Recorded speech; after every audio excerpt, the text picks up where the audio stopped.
My name is Margaret. I was just 18 when I first saw him. Kingsley was 24, a young man with a smile that seemed to hide more sorrow than joy. He came to our church that evening, dressed in a plain white shirt and black trousers. I still remember how the sunset touched his face through the church's old window, as though heaven itself was painting his image on my heart. He did not speak much, but his eyes, they spoke 1,000 words. They carried a depth, a loneliness, a search for something I could not yet name. When he shook my hand that day, my whole body trembled. It was as though a current ran through me. I was a virgin, untouched, unkissed, and unbroken. And yet, from that very moment, a forbidden longing began to grow. Love, I soon discovered, does not always shout. Sometimes it whispers. Sometimes it hides in the silence of unspoken words, in the glances stolen across a room, in the soft smile that dies before others can notice. Kingsley and I never declared love in the open. Our romance was born in silence, nurtured in secrecy. In church gatherings, he would sit far from me, yet his eyes always found mine. At night, I would lie awake, writing his name in the pages of this diary, as though the ink itself could hold him close.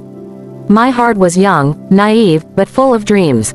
I imagined us walking hand in hand by the river, sharing secrets under the stars. But I also knew the truth: my family would never allow it. His background, his poverty, his mysterious past, they would see him as a danger, a shadow.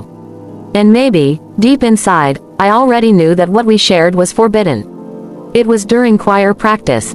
The rain poured heavily outside, thunder shaking the old church walls. Everyone left early, afraid of the storm, but I stayed behind to pack the hymn books. Kingsley stayed too, helping me. When lightning struck close by, I screamed. Without thinking, I ran into his arms. And then, silence. He held me, not tightly, not forcefully, but with a gentleness I had never known. His chest was warm against my cheek, his arms protective around my fragile body. For the first time in my life, I felt safe. For the first time, I understood the power of an embrace. We did not kiss. We did not speak. But something sacred passed between us in that moment, something that both blessed and cursed us. When I went home that night, my pillow was wet with tears. Tears of joy, tears of fear. Because I knew, I was already too deep in love. Love is sweet, but it demands sacrifice. To love Kingsley meant to live a double life. By day, I was Margaret, the obedient daughter, the choir girl, the virgin untouched. By night, in my heart, I was Margaret the dreamer, the lover, the girl who belonged only to Kingsley. We never crossed the line of innocence. He respected me too much for that.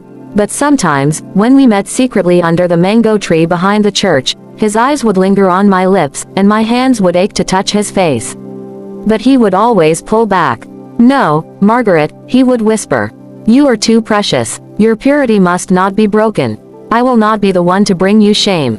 His restraint was both my salvation and my torment. Sometimes I hated him for it. Sometimes I loved him even more for it. Because in that sacrifice, I saw how much he truly cared. People began to talk. In our small community, nothing stays hidden forever. They noticed how often we were near each other, how my eyes always found him in a crowd. Some called him a deceiver, others said he was after me because of my father's wealth. The whispers grew louder, like knives cutting into my soul. My parents began to warn me. "Margaret, that boy will ruin you. He has nothing to offer. He will stain your name." But they did not understand. They could not, because love does not measure wealth, or background, or approval. Love simply is. Still, the pressure weighed on us. Kingsley began to withdraw, fearing that his presence was bringing me pain. I began to feel the coldness of distance, and my heart broke a little more each day. One evening, I confronted him. I could not bear the silence anymore. "Kingsley, do you not love me?" I asked, tears running down my cheeks.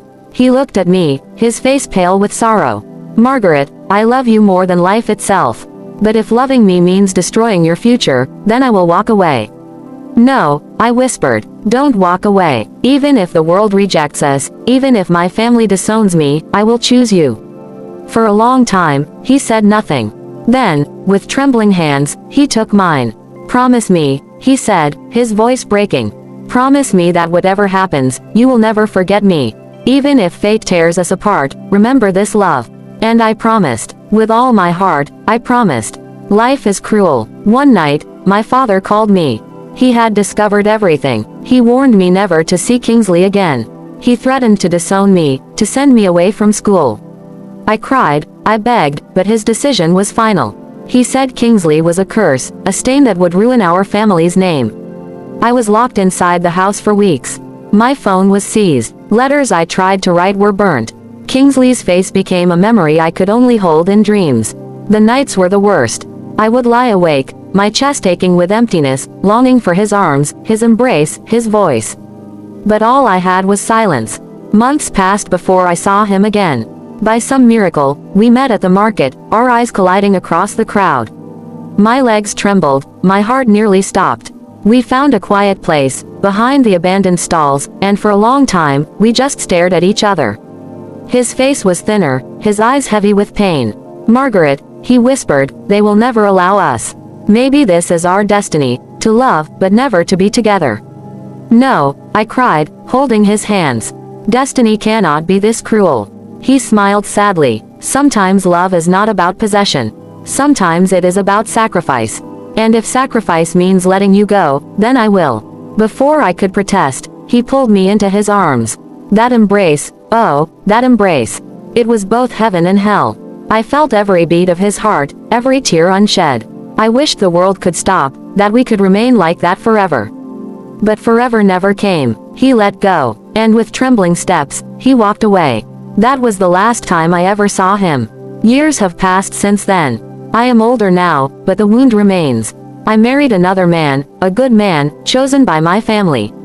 But though I bear his name, my heart still whispers another, Kingsley.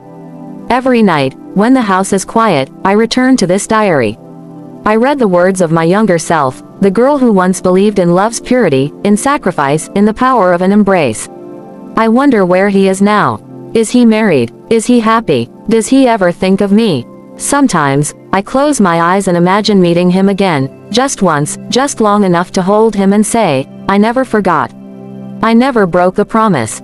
Love is many things. It is sweet, it is bitter. It is laughter, it is tears. It is both a gift and a curse. But if there is one thing I have learned, it is this: the power of an embrace can outlive time itself. I still feel him, even now. Whenever the wind touches my face, whenever I hear the soft notes of a love song, whenever I close my eyes in prayer. His embrace has become my memory, my comfort, my punishment. And though our love was forbidden, though it ended in pain, I am grateful. Because to love, even briefly, is better than never. To have loved at all.